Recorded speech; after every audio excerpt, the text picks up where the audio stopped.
جب پوچھا گیا حضور یہ قربانیاں کیا ہیں، فرمایا تمہارے باپ ابراہیم کی سنت ہے، اور فرمایا کہ ان کو خوش دلی سے اللہ کی راہ میں قربان کرو۔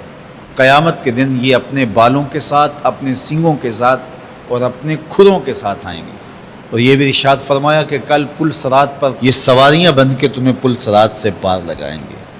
اور جب قربانی کے لیے کوئی شخص جانور خوش دلی کے ساتھ رضائے الہی کے حصول کے لیے ذبح کرتا ہے تو اس جانور کا خون زمین پر گرنے سے قبل یہ عمل قبول کر لیا جاتا ہے۔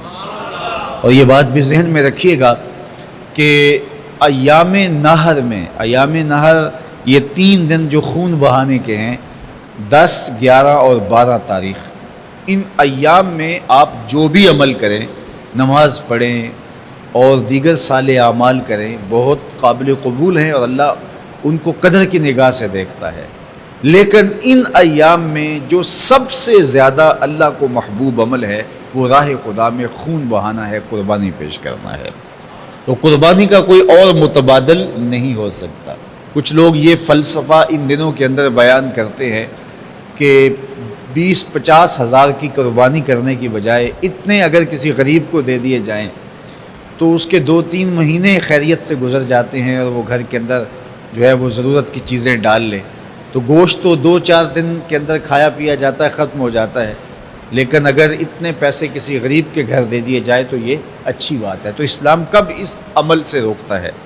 غریب کی مدد کیجیے، صرف عید کے دن ہی نہیں، مینڈے کی جگہ ہی نہیں، بلکہ اسلام تو راہ خدا میں جانور ذبح کر کے اسی جذبے کو بیدار کرنا چاہتا ہے کہ تمہیں گوشت کی ضرورت بھی نہیں تھی پھر بھی تم نے ذبح کر دیا، تو جہاں ضرورت ہوگی اور تمہاری ہمسائیگی میں، تمہارے اطراف میں جب کوئی غریب ہوگا تو پھر تم اس کے لیے ذبح کیوں نہیں کرو گے؟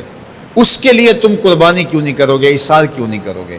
یہاں تو پھر بھی ہم گوشت خود کھا لیتے ہیں یا غرباء میں بانٹ دیتے ہیں، لیکن منا کی وادی میں جہاں لاکھوں قربانیاں پیش کی جاتی ہیں وہاں تو جانور کاٹ کے اس کو ذبح کر کے بس چھوڑ دیا، اس کے گوشت سے غرض ہی نہیں ہوتی۔ زیادہ تر حجاج ایسے ہوتے ہیں جن کو یہ بتا دیا جاتا ہے کہ تمہاری قربانی کر دی گئی ہے، اور وہ فون کال کے انتظار میں یا حکومت وقت کی جانب سے دیے گئے وقت کے بعد حلق کروا دیتے ہیں۔ تو انہوں نے نہ اپنا جانور دیکھا ہوتا ہے، نہ اس کو ذبح ہوتے دیکھتے ہیں، تو صرف انہیں ٹائم بتلا دیا جاتا ہے یا ان کو کال کر دی جاتی ہے تو یہ ان کے لیے کافی ہوتا ہے۔ تو وہاں تو گوشت کھانا بھی مقصود نہیں، تو صرف اللہ کی رضا کے لیے جانور ذبح کرنا۔ تو جب رضائے الہی کے لیے جانور ذبح کرنے کا جذبہ پیدا کر کے تمہیں راہ خدا میں خرچ کرنے کی ترغیب دی جاتی ہے تو پھر تم پورا سال خرچ کرو گے، تمہارے لیے کوئی مشکل اور کوئی مشقت نہیں ہوگی۔ لیکن اگر تم جو ہے وہ اس جذبہ خیر سے نور حاصل نہیں کرو گے تو پھر تمہیں یہ دولت نصیب نہیں ہوگی۔ تو سب سے افضل عمل ان 3 ایام کے اندر جو بتایا گیا وہ یہی ہے کہ راہ خدا کے اندر خون بہانا ہے۔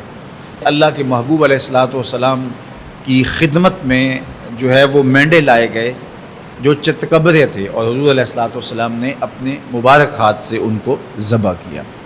تو عید قرباں یہ ایثار کی عید ہے، یہ قربانی کی عید ہے، اور اسلام ہمیں قربانی سکھاتا ہے۔ اسلام لمحہ لمحہ قربانی ہے، ایک ایک ساعت اسلام قربانی کا نام ہے، اور ہمیں درس زندگی یہی دی